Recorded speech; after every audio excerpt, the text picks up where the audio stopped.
যে আফগানিস্তানের যে নিউ ওয়াইফ বিটিং ল, এটা নিয়ে আপনি আসলে বলবেন, নানা ধরনের মতামত বা দেখা যাচ্ছে।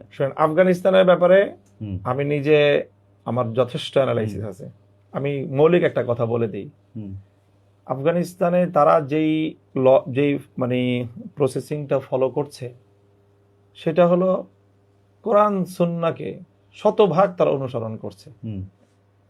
এটা হলো কাজী আফগানিস্তানের যে কোনো ল, যে কোনো আইনের ব্যাপারে যদি কেউ প্রমাণ করতে পারে যে না এটা কোরআন হাদিসে নাই,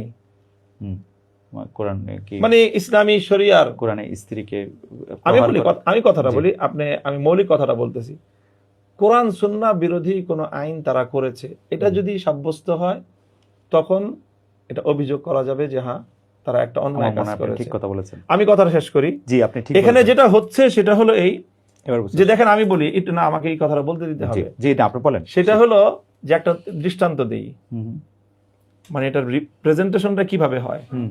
ধরে নেন একজন বাবা, আমি একজন বাবা, হ্যাঁ, আমার সন্তান আছে 4 জন। ঘটনাটা এমন ঘটবে যে আমি বেঁচে থাকবো, আমার সব সন্তানরা আমার চোখের সামনে মারা যাবে। এই ঘটনাটাকে 2 ভাবে ব্যক্ত করা যায়। এমন ভাবে বলা যায় যে আমি খুব উৎফুল্ল হব, আবার এমন ভাবে বলা যায় যে আমি বিমর্ষ হয়ে যাব।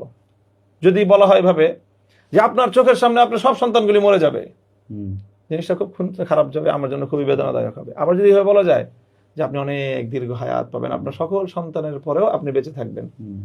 এখানে মিডিয়াটা যেই কাজটা করে আফগানিস্তানের ব্যাপারে, যে আইনটার ব্যাপারে এখানে মিডিয়া অপপ্রচার চালাচ্ছে, পশ্চিমা মিডিয়া সরাসরি যারা 20 বছর আগ্রাসন চালিয়েছে প্রত্যক্ষভাবে, এখন সেই আগ্রাসনে তারা পরাস্ত হয়ে এখন তারা এইভাবে অপপ্রচারের মাধ্যমে তাদেরকে ঘায়াল করার চেষ্টা করছে।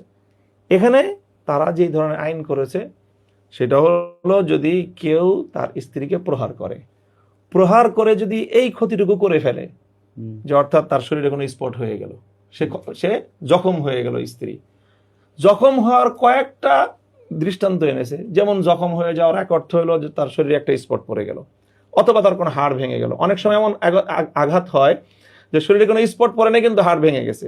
আমাদের ডিবিতে যেটা দেওয়া হয়, ডিবিতে রিমান্ডে দেওয়া হয়, তা আমরা দেখেছি চোখে যে উপরে দিয়ে কোনো স্পট নাই কিন্তু ভিতরে হাড় ভেঙে যায়। হ্যাঁ, ওনারা আইনের মধ্যে এইটা ফাইন্ড আউট করেছে যে উপর দিয়ে স্পট নাই, যেটা কোরআনে সরাসরি বলা আছে, হাদিসে সরাসরি বলা আছে, কিন্তু তুমি এখন আধুনিক যুগে এসে এমন কৌশল অবলম্বন করলা যে উপরে স্পট পড়ে নাই কিন্তু ভিতরে হাড় ভেঙে গেছে। তারা আইনের মধ্যে সেটাকেও কভার করেছে যে উপরে স্পট না পড়ে যদি হাড়ও ভেঙে যায় তাও তুমি পানিশমেন্ট পাবা, সেই পানিশমেন্ট যেটা যদি হাড় না ভাঙে, যদি হাড়ও ভাঙে নাই, কোনো স্পটও পড়ে নাই, তার অর্থ হলো মৃদু আঘাত, সেটা করতে পারবে না, সেটা করতে পারবে, সেটা না। আপনি যদি বলেন যে মৃদু আঘাত করলে একজন মানুষকে সেই শাস্তি দিবেন, যে আপনি যদি একজন মানুষ আপনাকে খুন করে ফেললো আর একজন আপনাকে আঘাত করলো, দুইটা শাস্তি এক সমান হবে? এখন যদি আপনাকে বলা হয় যে তুমি খুন করলে তোমার নামে মৃত্যুদণ্ড হবে, আপনি যদি এটাকে আপনি যদি এইভাবে শিরোনাম করেন যে খুন করার আগ পর্যন্ত অনুমতি দেওয়া হয়েছে, ব্যাপারটা তো এটা না।